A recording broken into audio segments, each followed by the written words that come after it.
মানুষ যতই শক্তিশালী হোক না কেন, প্রিয় মানুষটার কাছে সে সবসময় দুর্বল। শতকরা ৯৯% লোক স্ত্রীকে চিনতে ভুল করে একটি কারণে, আর তা হলো তারা মনে করে স্ত্রীকে শাসন করলে সে তার কথা শুনবে। কিন্তু সত্যিটা উল্টো। মেয়েদের বেশি টাইট করে ধরলে তারা বেঁকে যায়। মানুষের জীবনে ২০ বছর পর্যন্ত ইচ্ছার রাজত্ব চলে, ৩০ বছর পর্যন্ত চলে বুদ্ধির রাজত্ব, এবং ৪০ বছর বয়সে বিচার বিবেচনার রাজত্ব। পুরুষের কোনো নারীকে কতদিন সুন্দর লাগে জানেন? তাকে পাওয়ার আগে পর্যন্ত। পুরুষরা কেন বিবাহিত নারীর প্রেমে পড়ে? প্রেমিকার কাছ থেকে প্রেমিকের, প্রেমিকের কাছ থেকে প্রেমিকা অনেক কিছু আশা করতে পারেন, এটি স্বাভাবিকও।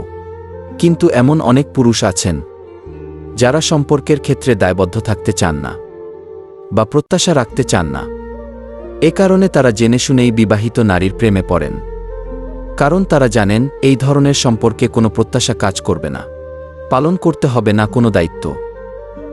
সেই পুরুষ সত্যিই চমৎকার যে হাজার নারীতে নয়, একটা নারীতেই সারা জীবন আসক্ত থাকে। প্রতিটা বিবাহিত মেয়ের দীর্ঘশ্বাসে মিশে থাকে তার স্বামীর অবহেলা, অসম্মান আর আঘাতের কথা। মেয়েদের চোখে দুই রকমের অশ্রু থাকে, একটি দুঃখের, অপরটি ছলনার। চোখ আর কপালের মাঝে জন্মগত পার্থক্য হল চোখের যা ভালো লাগে কপাল তা সাপোর্ট করে না। বিজ্ঞানীদের মতে ৩টি কাজ করলে মানুষ তাড়াতাড়ি মারা যায়। ১. অধিক পরিমাণে খাবার খেলে।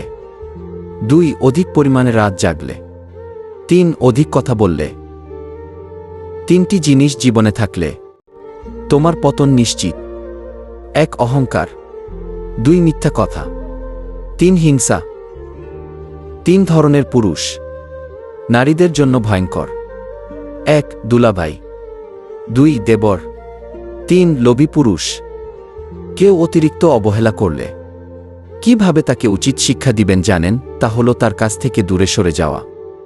কারণ এই অবহেলাই হতে পারে আপনার জীবনের সেরা শিক্ষা। সময় নিন, নিজেকে গড়ুন, উচিত জবাব মুখে নয় কাজে দিন।